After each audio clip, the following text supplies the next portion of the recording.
భాగంగా పెద్ద ర్యాలీ బహిరంగ సభ ఉంది.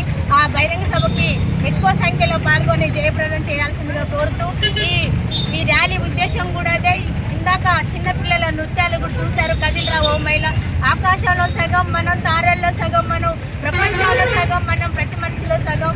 గత 3 శతాబ్దాలుగా మన ప్రగతిశీల మహిళా సంఘం ఈ రాష్ట్రంలో కానీ కేంద్రంలో కానీ పనిచేస్తూ ఉంది. స్త్రీలపై అనేక దాడులను అరికట్టడానికి ఎన్నో వేల పోరాటాల ద్వారా కొన్ని చట్టాలను తీసుకొని వచ్చుకుంటే ఆ చట్టాలను ఇప్పుడున్న బీజేపీ గవర్నమెంట్ మొత్తం కాలరాసి ఆ చట్టాలను రద్దు చేసి నిన్నగాక మొన్న కలకత్తాలో డాక్టర్ చదువుకునే అమ్మాయి మౌనితని అతి దారుణంగా ఆ యజమాన్యమే 10 మంది రేపు చేసి చంపినా కూడా ఆ తల్లిదండ్రులకు సమాచారం ఇచ్చి ఆ తల్లిదండ్రులు 8 గంటలకు వస్తే 3 గంటల వరకు కూడా తల్లిదండ్రులను అమ్మాయిని చూపించకుండా అతి దారుణంగా హత్య చేసిన ఆ హాస్పిటల్కు కలకత్తా హాస్పిటల్కే దక్కింది. ఇలాంటి మహిళలపై అనేక రకాల దాడులు జరుగుతూ ఉన్నాయి. ఈ దాడులను అరికట్టాలని ప్రగతిశీల మహిళా సంఘం 7 రాష్ట్ర మహాసభల ఉద్దేశము.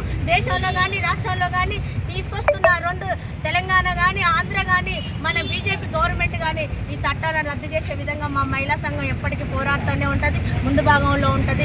దీన్ని ఎక్కువ సంఖ్యలో పాల్గొని విజయవంతం చేయాలని భవిష్యత్తులో జరగబోయే ఈ చట్టాలను పటిష్టంగా బలపరచడం కోసం, అమలు చేయడం కోసం కూడా మా ప్రగతిశీల మహిళా సంఘం నిర్ణయం చేయడం జరిగింది.